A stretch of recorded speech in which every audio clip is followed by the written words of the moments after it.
Hello everyone, this is Dr. Angela Byrd-Wright, Division Equity Leader and Mathematics Curriculum Leader, and I'm excited to be with you all today as we continue to explore UbD Module D in regards to equitable grading.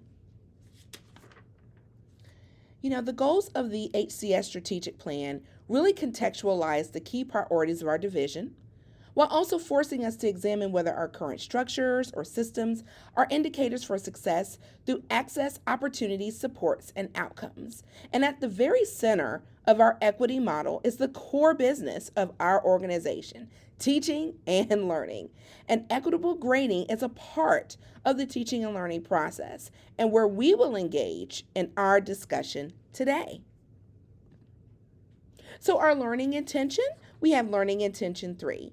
And so we will learn about the 3 pillars of equitable grading, how to establish the Learning Partnership Alliance, and identify at least one signature equitable grading practice to commit to implementing. As you can see here, our policies reflect who we say we are as a school division, because our school division is truly committed to ensuring equitable access, opportunities, supports, and outcomes for all of our students and staff. And that's really strategically written here within HCS Policy AD, the philosophy of Hampton City Schools.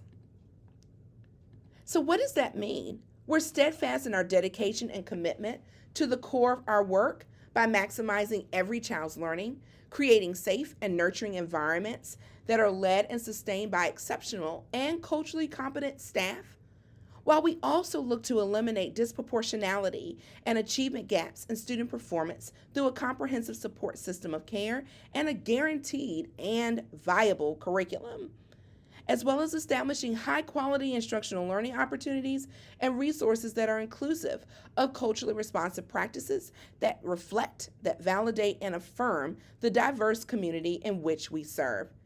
While we also recognize that students will differ in their rate and manner of cognitive development, and we work together to make provisions for individual differences in learning rates, interests, and styles. So as you can see, our policies reflect who we say we are, not only through our strategic plan, but also through our policies, philosophy, and understandings, and have and will even more so explicitly a commitment to education equity.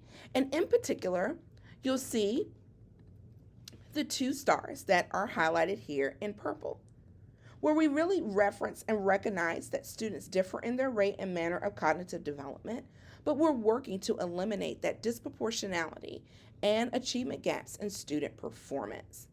You can learn more about HCS Policy AD if you were to select the green area identified in the bottom left-hand corner of your screen. So what do we mean then by equitable grading? Well, equitable grading means fair, meaningful grades to students, regardless of students' diverse backgrounds. It reflects students' mastery of knowledge and skills based on measurable and observable course objectives that promote learning. And a grade is really supposed to answer the question, did the student learn and achieve the learning targets or standards? So what are those 3 pillars of equitable grading? First, let's address accuracy, where grades should accurately reflect students' academic level of performance, excluding non-academic criteria such as behavior, and use mathematically sound calculations and scales.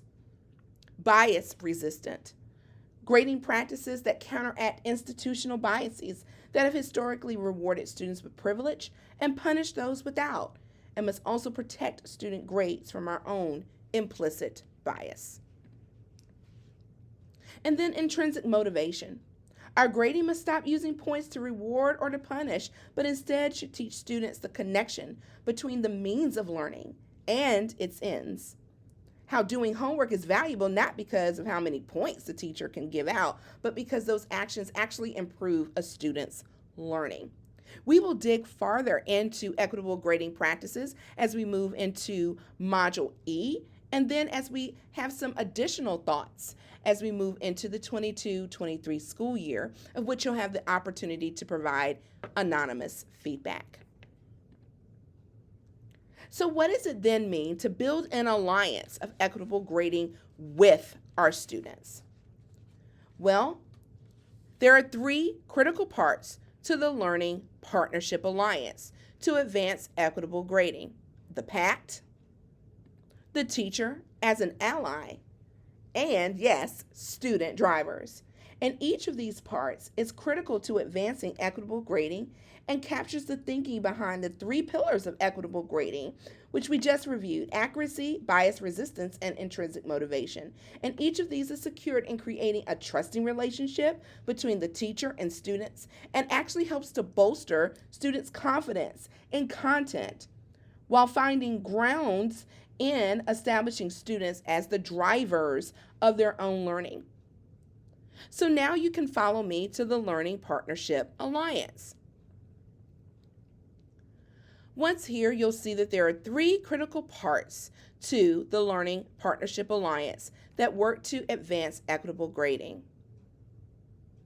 So the PAC is a formal agreement between the teacher and student to work on a learning goal, and really a relational covenant between them where they can pledge to bring their attentions and efforts to the pursuit of a goal. The teacher as an ally serves to cultivate the skills of students and to push them into their best learning zone, while students as the drivers of their work as a part of the alliance are active participants in their learning while taking ownership of said learning to attain their learning goals. So you will see here that we have provided how to create the pact, becoming an ally, and pushing students to drive. So, with your thinking partner and group, I want you to have an opportunity to take about 3 minutes to look at the Learning Partnership Alliance. And then you're going to answer the following question: how does building a Learning Partnership Alliance promote access, opportunities, supports, and outcomes? So let's get after that question as we explore the Learning Partnership Alliance.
Thank you so much.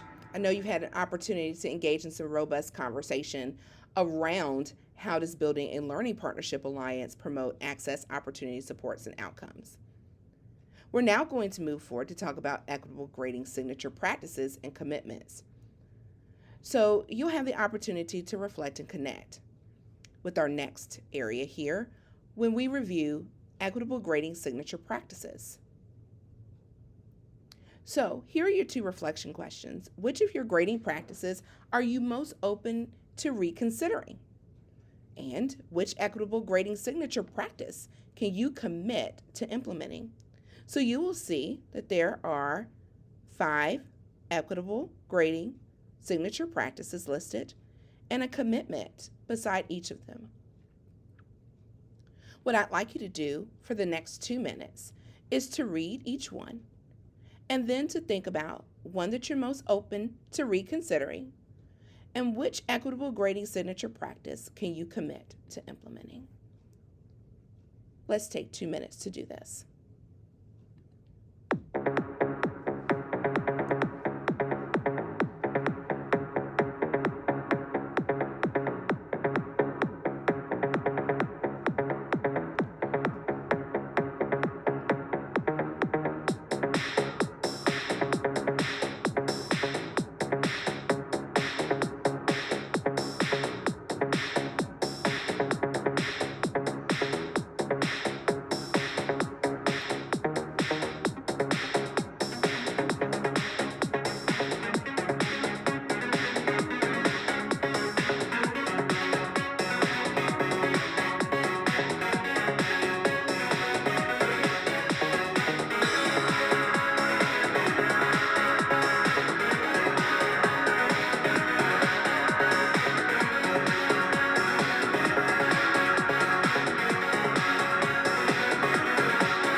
Well, I'd certainly like to thank each of you for your time today as we explored equitable grading practices and then thinking through those pillars of equitable grading, what it means when we talk about how to establish the Learning Partnership Alliance, and identifying at least one signature equitable grading practice to commit to implementing. At this time, I will turn it over to my colleague, Heather Peterson, who will conclude UbD Module D. Thank you so much.